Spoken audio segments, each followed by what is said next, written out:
Okay so welcome. आज हम बात करेंगे कोकेन पॉइजनिंग के ऊपर।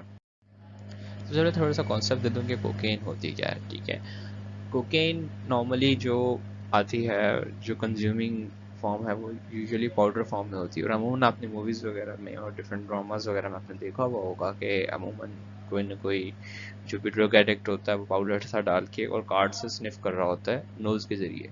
ये बुनियादी तौर पे वही कोकेन होती है। ठीक है, अब ये ड्राइव होती है लीव्स से। ठीक है, प्लांट लीव्स होते हैं। ठीक है, जो कि स्पेसिफिकली कोलंबिया वगैरह की साइड ज़्यादा होते हैं। ठीक है, तो रिमेंबर पैब्लो एस्कोबार, कोलंबिया वाला, this is the same cocaine. ठीक है, ओके। यूजुअली फॉर्म इसकी जो फॉर्म ऑफ इनहेलेशन है ये, ठीक है, नॉर्मली इनटेक इसका इनहेलेशन के जरिए किया जाता है। ओके, इसका जो एक बेसिक कॉन्सेप्ट है ना वो याद रखिएगा, ये इट्स अ बेसिकली स्टिमुलेंट। ठीक है, ये हर चीज़ को स्टिमुलेट करेगा एज सिंपैथेटो मेमेटिक अमाइन के तौर पे। ठीक है, तो मतलब ये जो भी चीज़ें होंगी ना हमारी बॉडी के अंदर वो स्टिमुलेट कर देगा। ये even it can cause coronary spasm, क्योंकि जो वहाँ के स्मूथ मसल्स होते हैं वो जब स्टिमुलेट होंगे तो they will contract and cause coronary spasm. इसकी थोड़ी सी इंपॉर्टेंस आगे चल के आएगी क्लिनिकल पिक्चर में, आपको आगे चल के समझाऊंगा। इसकी जो क्लिनिकल पिक्चर होगी वो हर चीज़ को स्टिमुलेट कर रहा होगा। रिस्पायरेशन में जाएगा तो ये टेकिपनिया करवाएगा, रिस्पायरेशन रेट इंक्रीज कर देगा।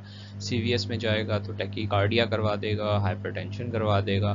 सीएनएस में जाएगा तो ये एंजाइटी कॉज करेगा, इंसोम्निया कॉज करेगा और हेलुसिनेशन कॉज करेगा। ब्रेन को भी ओवर स्टिमुलेट करेगा। मसल्स में जाएगा तो मसल्स की स्टिमुलेशन करवाएगा, जिसकी वजह से ट्रेमर्स वगैरह आएंगे। आइज़ में जाएगा तो आइज़ डायलेट करवाएगा, क्योंकि सिंपैथेटिक सिस्टम एक्टिवेट करेगा। जब सिंपैथेटिक सिस्टम एक्टिवेट होगा तो ऑटोमेटिकली जो पिपल्स होंगे आपके वो डायलेट हो जाएंगे। इसके अलावा जो सिम्टम्स आते हैं नॉर्मली फीवर होगा, एब्डोमिनल पेन के साथ पेशेंट प्रेजेंट कर सकता है, डायरिया होगा पेशेंट को, ड्राई माउथ होगा और piloerection. Piloerection, remember erector pili muscle जो कि हेयर्स की इरेक्शन करवाता है, वो भी चीज़ इसके अंदर प्रेजेंट होती है। देर आर सेवरल मैकेनिज्म्स और जिसकी वजह से कॉम्प्लिकेशंस पैदा हो सकती हैं। आपको मैंने स्टार्टिंग में बताया था कि ये कॉर्नरी स्पाज्म करवा सकता है। जब smooth muscles of the coronary artery ज़्यादा कॉन्ट्रैक्ट करेंगे तो होगा क्या कि वो ब्लड की supply to the heart muscle stop कर देंगे, जिसकी वजह से मसल स्पैज्म होगा, कॉर्नरी आर्टरी स्पैज्म कर जाएंगी, जिसकी वजह से इस्कीमिया होगा और एमआई करवा सकता है। जब मसल्स को कॉन्ट्रैक्ट करेगा तो मसल्स ज़्यादा कॉन्ट्रैक्ट करेंगे। जब मसल्स ज़्यादा कॉन्ट्रैक्ट करेंगे इट कैन काज रेप्टोमायलिसिस। ठीक है, मसल्स का ब्रेकडाउन स्टार्ट हो जाएगा। मसल का ब्रेकडाउन होगा तो वो जितने भी डेब्री होगा वो जाएगा किडनीज में और किडनीज को शट डाउन कर देगा।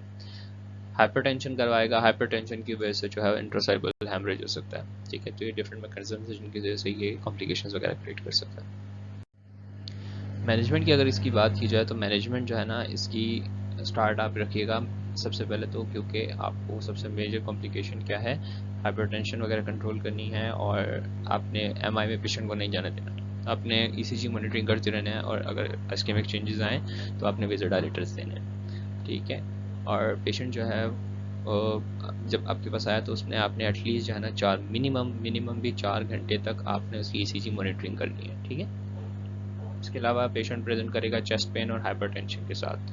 ठीक है, कोरोनरी आर्टरी स्पाज्म भी होंगी, इसकी वजह से जो है वो चेस्ट पेन और होगा। अब इसका जो ट्रीटमेंट है इसमें 3 चीज़ें आपको एक साथ देनी है। बेंजोडाइज़पीन, ठीक है, बेंजोडाइज़पीन देंगे, एस्पिरिन देंगे और नाइट्रेट्स देंगे। ठीक है, ये तीनों चीज़ें आप देंगे जब भी कोकेन पॉइजनिंग होगी, याद रखिएगा 3 चीज़ें का मिक्सचर करके दिया जाता है।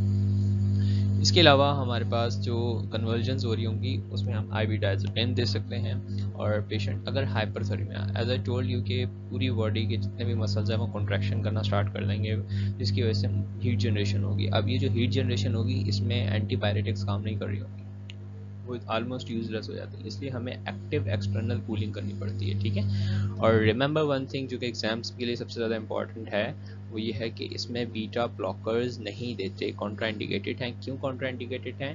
क्योंकि वो पैराडॉक्सिकल हाइपरटेंशन करवा देते हैं through alpha adrenergic receptor stimulation की वजह से। ठीक है, so these are the thing which you should remember for cocaine. और एग्जाम के लिहाज से सबसे ज़्यादा इंपॉर्टेंट है वो है यहाँ पे बीटा ब्लॉकर्स नहीं देनी। अगर आपके पास एग्जाम में आया तो ये पूछेंगे। ठीक है, और एग्जाम में इसके अलावा ये भी पूछ सकते हैं कि बेंजोडाइज़पीन, एस्पिरिन और नाइट्रेट, ये तीनों का मिक्सचर देते हैं चेस्ट पेन के लिए। Okay, hypertension. What do I mean by external जो है बॉडी टेम्परेचर मैनेजमेंट, इसका मतलब ये है कि आपने पेशेंट को एक्सटर्नली, इसमें एंटीबायोटिक्स काम नहीं कर रही होंगी क्योंकि मसल कॉन्ट्रैक्शन कंटिन्यू रहती है, जिसकी वजह से आप क्या करेंगे, आप पेशेंट को जो है वो बाहर से आइस पैक्स लगाएंगे, उसको जो है वो ठंडे ठंडी टकोरें करेंगे, और मतलब बर्फ़ के ज़रिए जितनी भी चीज़ें आप ठंडी कर सकते हैं नॉर्मली, आप पेशेंट को ठंडा पानी जो है वो उसके ऊपर छिड़का सकते हैं, आप उसको कूल फैन लगा सकते हैं, आप उस पर आइस रख सकते हैं, आप उस पर पानी कपड़े जो हैं वो गीले करके रख सकते हैं, मतलब जो भी है आपकी जो टेम्परेचर मैनेजमेंट है वो आप एक्सटर्नली हो रही होती है, इंटरनली एंटीबायोटिक्स दिए हुए होते हैं लेकिन वो काम नहीं कर रहे होते हैं आप।